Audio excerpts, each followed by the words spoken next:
We have this idea that if we want to lose weight, we join a gym on January 1st, we start working out regularly, and eventually we slim down. Well, here's some bad news. I read more than 60 studies on this, and it turns out exercise is actually pretty useless when it comes to weight loss.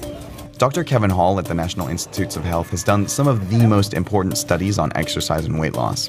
We need to rebrand exercise. Exercise isn't a weight loss tool per se. It's excellent for health. It's probably the best single thing that you can do other than stopping smoking to improve your health. But don't look at it as a weight loss tool. Exercise will definitely help you live a longer, happier life. It's just not the best way to lose weight. And the reason it has to do with how our bodies use energy. You may not realize it, but physical activity is actually a tiny component of your daily energy burn.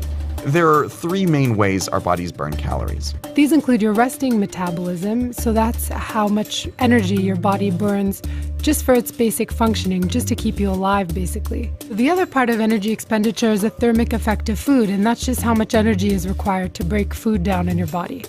The third part of energy expenditure is physical activity. For most people, physical activity, that's any movement you do, only accounts for about 10 to 30% of energy use. So the vast majority of energy or calories you burn every day comes from your basal or resting metabolism, over which you have very little control. While 100% of your calories in are up to you, only about 30% of your calories out are in your control. One study found that if a 200-pound man ran for an hour, 4 days a week for a month, he'd lose about 5 pounds at most, assuming everything else stays the same. And everything else doesn't stay the same. Researchers have found we make all kinds of behavioral and physiological adaptations when we start increasing the amount of exercise we're getting every day. For one thing, exercise tends to make people hungry. And I'm sure you know the feeling. You go for a spinning class in the morning, and then by the time you eat breakfast, you're so hungry you maybe double the size of the portion of oatmeal you'd normally eat. There's also evidence to suggest that some people simply slow down after a workout. So if you went running in the morning, you might be less inclined to take the stairs at work. These are called compensatory behaviors. They're basically the various ways we unknowingly undermine our workouts.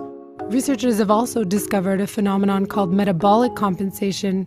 As people start to slim down, their resting metabolism can slow down, so the amount of energy you burn while at rest is lower. That means that this bar might shrink as you start to lose weight.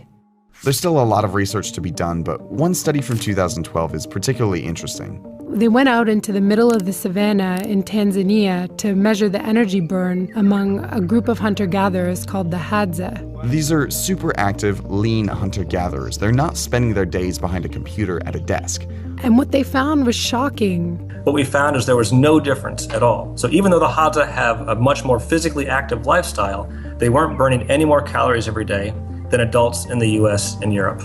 Somehow, the energy they used for physical activity was being offset or conserved elsewhere.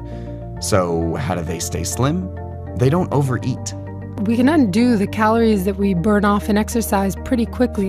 It would take about an hour of running to burn off a Big Mac and fries. You'd have to spend about an hour dancing pretty vigorously to burn off 3 glasses of wine you might drink with dinner. An hour of cycling really intensely on exercise bikes to burn off about 2 donuts. And that's why exercise is best seen as a healthy supplement for a strategy that's focused on food. But despite extremely high obesity rates in the US, government agencies continue to present exercise as a solution, as do companies with a real interest in making sure we keep eating and drinking their products. Since the 1920s, companies like Coca-Cola have been aligning themselves with the exercise message. The idea here is that you can drink all these extra bottles of soda as long as you work out. But as we're seeing, it doesn't work like that. Actually burning off those extra calories from a can of soda is really, really hard. We have an obesity problem in this country, and we shouldn't treat low physical activity and eating too many calories as equally responsible for it. Public health policymakers should really prioritize improving our food environment to help people make healthier choices about what they eat. It's not impossible to lose weight through exercise, it's just a lot harder.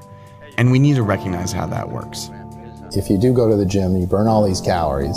It takes you a long time to do so, and you put in a great amount of effort. You can erase all of that in 5 minutes of eating a slice of pizza.